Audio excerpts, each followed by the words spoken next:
My future and my past is my present. What does that mean?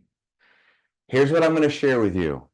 If you, like me, have been ever felt suicidal, massively depressed, I'm going to show you a strategy right here that can literally change that in a heartbeat. For starters, let me ask you this question. It's rhetorical because I don't want you to answer the question because I think you might think you know the answer, but maybe you really don't. What is the difference between a negative thought and a positive thought? You know what the difference is? It is the outcome.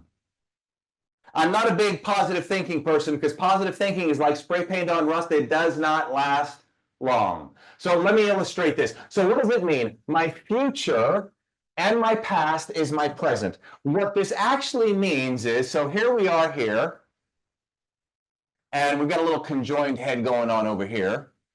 If you have a negative experience and you focus on that negative experience, what will happen, that negative experience, if you focus on it, or you paint a picture of something in the future that has a negative what?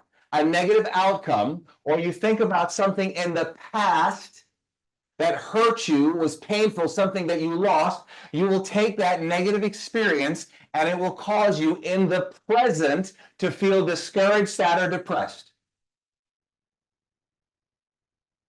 Now, here's what's interesting. On the other hand, if you have something positive in your mind and you focus on something in the future that you believe will be a positive outcome, or you focus on something in the past that you feel happy or excited about remembering, right now in the moment, it will cause you to feel happy and excited.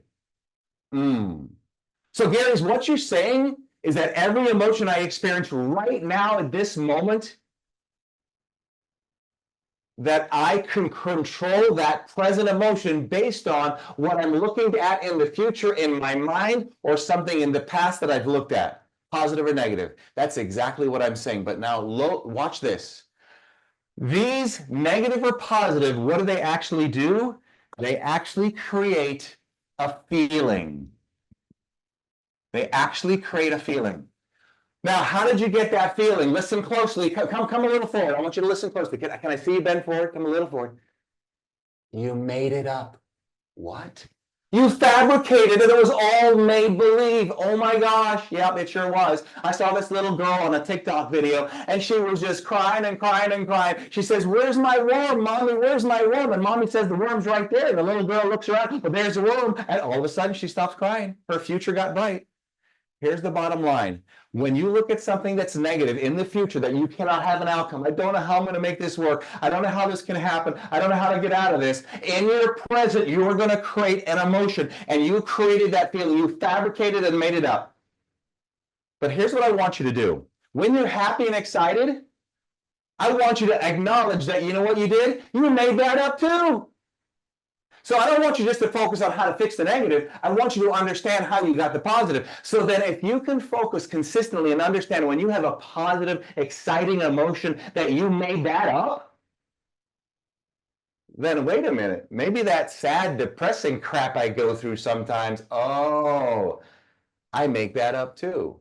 Because what you're doing is you're creating the outcome. Now let's take it a step further. Once you create this feeling, negative or positive, what does the feeling create for you? The feeling creates a belief. Now, how many sides does a piece of paper have, everybody? How many sides? How many? 2. Type in the word 2. Type in 2 so I know you're with me, all right?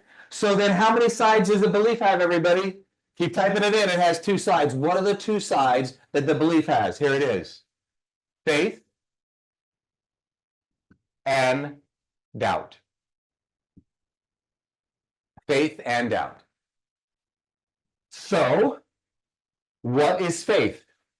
When you have faith, you have, check this out, when you have faith, you have the natural, you'll have to write this down, natural ability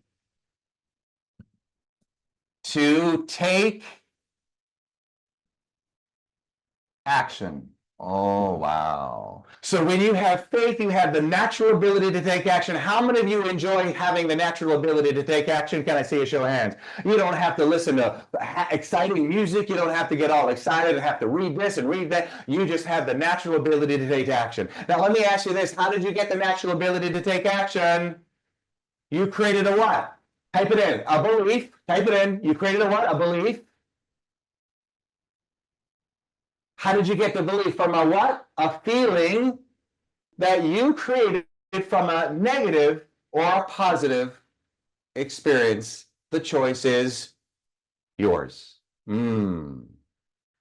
me go over that again. So if we have the natural ability to take action, you wake up early in the morning, how and why did you get that? Why do you have this natural ability to wake up and get excited? Because it created a belief in you that you got from a feeling that you created in your mind that you what? Fabricated. Don't forget that you made it up.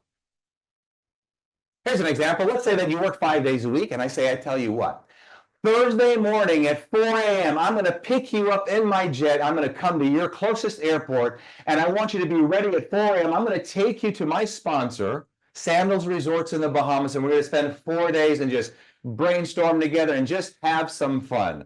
My question to you is, how many of you feel that you could accomplish 5 days worth of work in 3 days to be ready at 4 a.m. in the morning, ready for me to pick you up? Could I possibly see a show of hands? If you enjoyed spending time with me and wanted to get away, you could do it. So that gave you the natural ability to take action. Why? Because you believed something in the future, which gave you a feeling was going to happen. Now, I could have lied to you, but you would have still got excited. I may not show up at 4 o'clock in the morning. I would show up if I tell you that. Okay, so now let's change it. We go to doubt. Oh boy. Oh, doubt. I know nobody here has never had doubt, but I want to just talk about it just in case you find somebody who's had this problem. What does doubt cause? Inaction. Oh, that sucks. Inaction. Not good. Fear. Anxiety. I know nobody here has ever had anxiety, but if in case you ever did, now you understand why. Stress. So how did we get inaction? Fear, anxiety, and stress. Oh, we got it from a belief, which we created from a what? Type it in, a feeling. That who made up? Go ahead. I know it hurts. Type it in. Me. Type in the word me. That me or I. Type it in.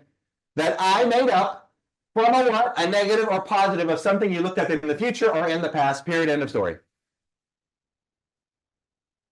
So if right now you have a feeling of doubt, you have a feeling of doubt because you're looking at something in the future with a negative what?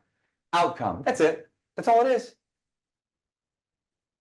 Does this make sense? Do you see the process here? Don't make this complicated. It's not because you had a divorce. It's not because your wife cheated on you. It's not because your father was murdered. It's not because your uncle died. It's because how you're looking at the story. You're looking at the wrong side of the piece of paper. Now, I'm not just saying positive thinking and reframing it. I'm talking about looking at the outcome differently.